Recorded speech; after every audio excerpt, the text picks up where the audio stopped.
हे नमस्कार, जय Jagannath. Welcome back to another blog and dialysis journey. आप सबने बहुत कमेंट किए थे कि प्रोटीनूरिया के बारे में जानना है, मुझे कॉल भी आए थे। तो उसी के रिगार्डिंग मैं ऑलरेडी मेरे चैनल पे ब्लॉग है बट आज एक नया ब्लॉग डाल रही हूँ। प्रोटीनूरिया हम लोग को पहले समझना पड़ेगा प्रोटीनूरिया क्या है। तो उसके लिए मैं पहले आपको एक लाइव एग्जांपल दिखाती हूँ, जिसमें आपको बहुत अच्छे से समझ में आएगा। ये क्या है? ये एक छन्नी है, सबको पता है। हमारे किडनी भी हमारे शरीर में एक छन्नी के जैसे ही काम करता है। अगर ये छन्नी के नीचे एक लेयर बैठ जाती है, ठीक है? लाइक योर किडनी इन्फ्लेशन, तो ये छन्नी से क्या होगा, पानी या फिर जो भी हम लोग छन्ने के लिए कोशिश करेंगे, यहाँ से स्ट्रेन नहीं होंगे, राइट? और on the top of that अगर ऊपर से हम लोग और कुछ डालते हैं इसमें, तो क्या होगा? Simply it will throw outside, like यहाँ से जो भी है लीक हो जाएगी। तो एग्ज़ैक्टली ये जैसे काम करती है ना किडनी हमारे शरीर में, वैसे ही काम करती है।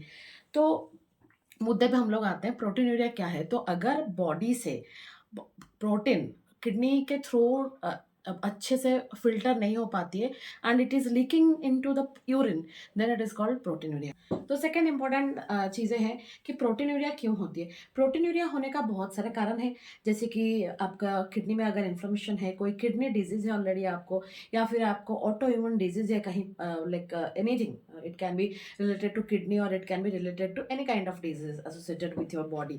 And on the top of that अगर आपको हाई बीपी है तो वो धीरे धीरे किडनी का डैमेज भी करती है, and high blood pressure also. तो ये बहुत सारे रीज़न हो गए जो किडनी को हैम्पर करती है एंड किडनी फिल्ट्रेशन को भी हैम्पर करती है। तो किडनी का जो छोटे छोटे फिल्ट्रेशन यूनिट होती है ना, उसमें एक लेयर बैठ जाती है जिसके कारण किडनी और फिल्टर नहीं कर पाती है, जैसे मैंने छन्नी के थ्रू आपको दिखाया है। तो ये जो होती है प्रोटीनूरिया, ये दो तरह के होते हैं। एक तो पहले एक्यूट वाला होता है और दूसरे जो होते हैं क्रोनिक वाले। एक्यूट वाले में क्या होता है, वो टेम्पररी कहीं फीवर के वजह से या फिर कुछ रीज़न के वजह से जो बॉडी में यूरिन के थ्रू प्रोटीन थोड़े बहुत लीक होती है, but this is reversible. But the worst part is अगर आपको क्रोनिक किडनी डिजीज़ है या फिर ये जो प्रोटीनूरिया है, अगर इसके साथ प्रोटीनूरिया आपके बॉडी में अगर कभी भी अराइज़ होती है, this can not be reversible. बस your lifestyle, your medications and अगर आप अपना रहन-सहन पूरा आपका लाइफ़स्टाइल चेंज करते हैं ना, सो ये जो है स्लो डाउन होती है। ओके, बट ये टोटली रिवर्सिबल नहीं होती है। तो ये मेरे हस्बैंड के लाइफ में भी ऐसा हुआ था। तो अर्ली स्टेज में आपको अगर किडनी का कोई डिज़ीज़ है, दिस इज़ एंड यूरिन में प्रोटीन लीक हो रही है, दिस इज़ नॉट नॉर्मल। ये आपको हल्के में नहीं लेना चाहिए, क्योंकि किडनी डिज़ीज़, जितने किडनी डिज़ीज़ वालों के साथ मैंने बात किया है, ये पहला स्टेज होता है किडनी खराब होने का। तो आप इसको कैसे ठीक कर सकते हैं या फिर कैसे कंट्रोल में रख सकते हैं?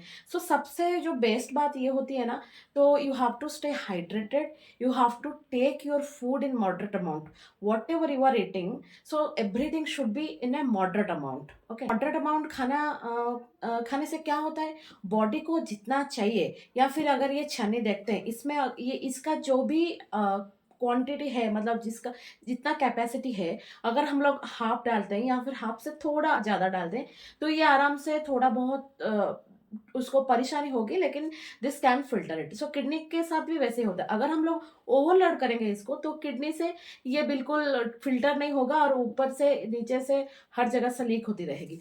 तो दिस इज़ द रीज़न कि हम लोग बोलते हैं कि जो भी खाना खाते हैं, that should be moderate amount, and not only moderate amount but also you have to keep an track of like what you are intaking, your food intake क्या है?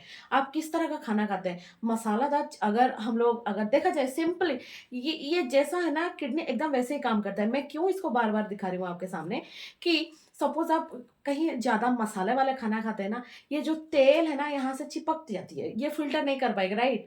तो वैसे ही हम लोग ज़्यादा तेल मसाला खाना नहीं खाएँगे, सिंपल खाना खाएँगे, और जो भी खाना खाएँगे बैलेंस करके खाएँगे। इसका मतलब क्या है, जो भी वेजिटेबल्स हम लोग खाते हैं, हम आपको पता होगा कि किडनी डिज़ीज़ के साथ क्या-क्या खाना चाहिए। तो जो भी हम लोग वेजिटेबल खाते हैं ना, उसको थोड़ा-सा बॉयल करेंगे, उसका पानी हम लोग फेंक देंगे, एंड द रेस्ट वेजिटेबल में हम लोग जो भी सब्ज़ी खाना चाहेंगे, पका के खा सकते हैं। प्रोटीन सोर्सेज़ की मैं बात करूँ, तो जो क्वालिटी प्रोटीन है वो आपको खानी चाहिए।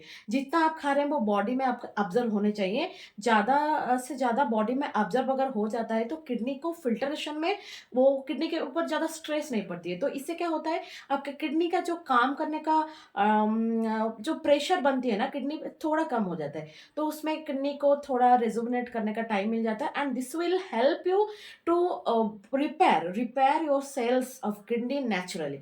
तो मेरे कहने का मतलब यही है, आपको हाइड्रेटेड भी अगर बोल रहे हैं कोई, आपको प्रोटीनूरिया है तो आपको हाइड्रेटेड रहना चाहिए।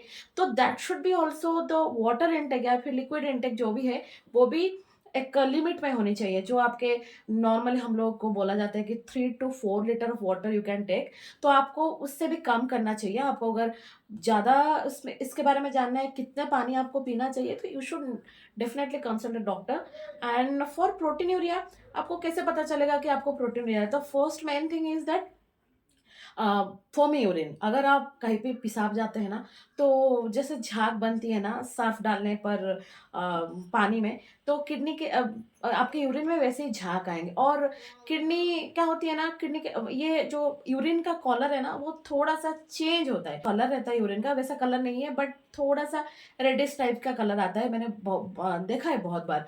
और ऊपर से क्या रहता है कि your proper medication, like you should consult a doctor immediately.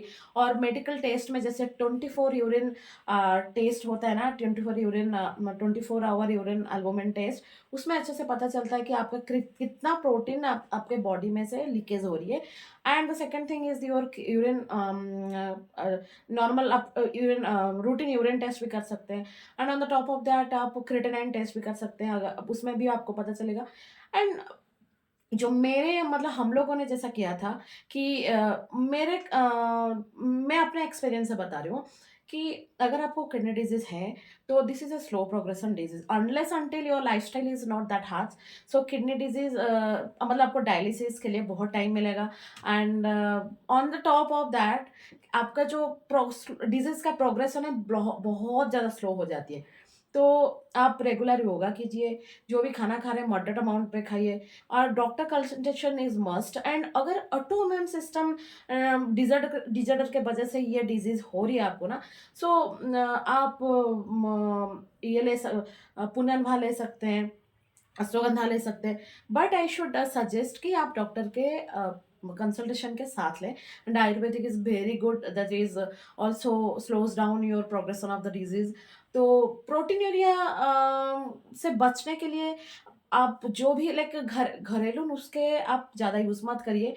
जो भी करना है आपको विद डॉक्टर कंसल्टेशन करिए, क्योंकि अगर थोड़ा बहुत इधर-उधर होता है ना, तो डिज़ीज़ का जो प्रोग्रेशन है वो बहुत बढ़ जाती है।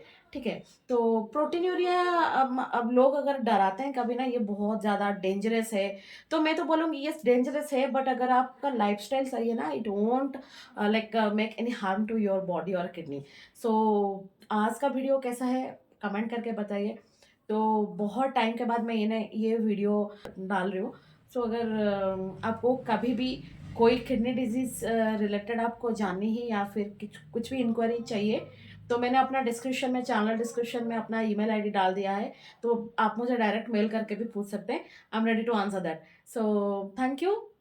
एंड चलिए मिलते हैं नए ब्लॉग में। नमस्कार।